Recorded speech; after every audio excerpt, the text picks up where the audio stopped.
मैं ये समझता हूँ कि गाए बगाए हमें ये जो चौथा सतून है स्टेट का यानी मीडिया, इसकी परफॉर्मेंस को इवेल्युएट भी करना चाहिए, इसको सराहना भी चाहिए और इसको क्रिटिसाइज भी करना चाहिए। और आज की तकरीब जो है ये एक बेहतरीन मौका था कि और ख़ास तौर पे हमारी फेडरेशन चैम्बर ऑफ कॉमर्स के प्रेसिडेंट साहब ने जो इशू उठाया वो बहुत अहम है कि इस मुल्क में सिर्फ सियासत अहम नहीं है, मईशत उससे ज़्यादा अहमियत रखती है। इससे कि जब तक मजबूत पाकिस्तान नहीं होगा माशी तौर के ऊपर, पाकिस्तान मजबूत नहीं होगा।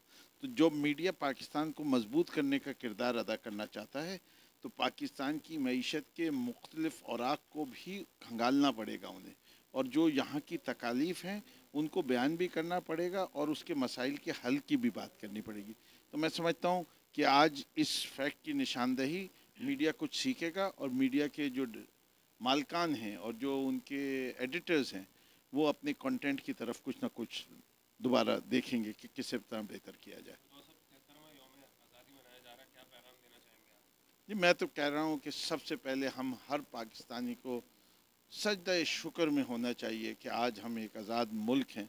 और ख़ास तौर पे जब हम हिंदुस्तान के मुसलमानों के हालत देखते हैं, जो कश्मीरियों के हालत देखते हैं, तो हम अपनी आज़ादी पे तो नाज़ा हो ही सकते हैं, लेकिन हमें उनकी फ़िक्र बहुत है कि जो जुल्म सितम वो सह रहे हैं।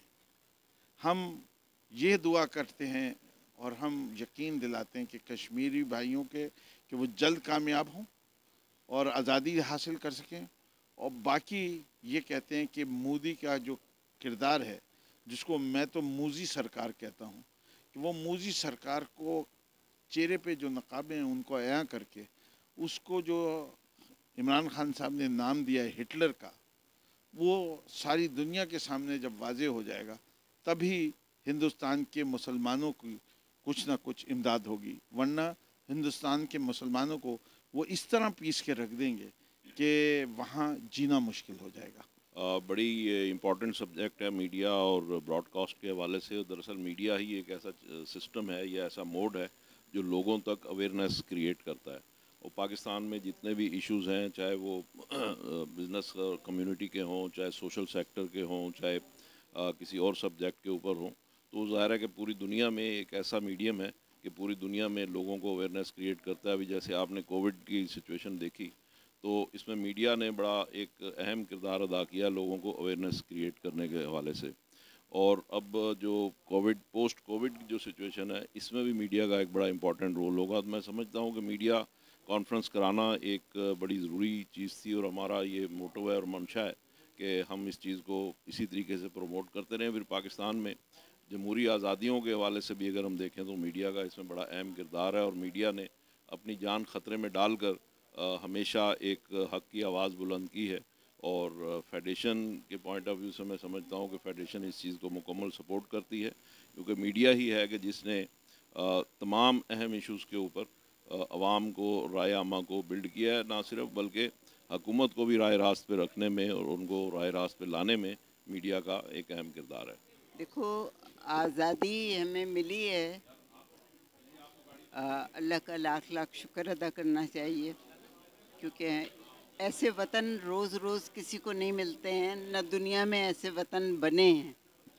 कायद आज़म की कोशिश थी कि पाकिस्तान बन गया और हमें पाकिस्तान मिल गया। हमें उसकी कदर करना चाहिए, हमें एक कौम बन के रहना चाहिए ताकि पाकिस्तान को कायम रखें। आजकल जो हालात हैं मुल्क के, उससे हमें सबक सीखना चाहिए, पड़ोसी मुल्क से सबक सीखना चाहिए जहाँ पर मुसलमानों के हाल बुरे हो रहे हैं। कश्मीर में हालात बुरे हैं। अभी आपने देखा धमाका हुआ लेबनान में, उसका हाल बुरा हो गया। कोई नहीं बोल रहा है, सब चुप है। अक़वाम मुत्तहिदा जिस लिए बनी थी, उसका मकसद जो है, उसका चार्टर आप पढ़िए तो उसमें क्या लिखा है, क्या हो रहा है। तो ये कि पाकिस्तान की आज़ादी को अल्लाह के वास्ते मैं तमाम लोगों से दरख्वास्त कर रही हूँ कि हम तो चले जाएंगे, हमारे आने वाली जो नस्लें हैं उनका क्या होगा अगर वो इसी तरह बटी रहीं। तो आप सब इकट्ठा हो जाओ, मुल्क को आज़ादी के जश्न मनाइए اور ملک کو واقعی آزادی دیجیے اور اپنے آپ کو آزادی دیجیے اور اپنے خیالات میں آزادی رکھیے، تب تو اچھا ہوگا، ورنہ تو کوئی فائدہ نہیں ہے۔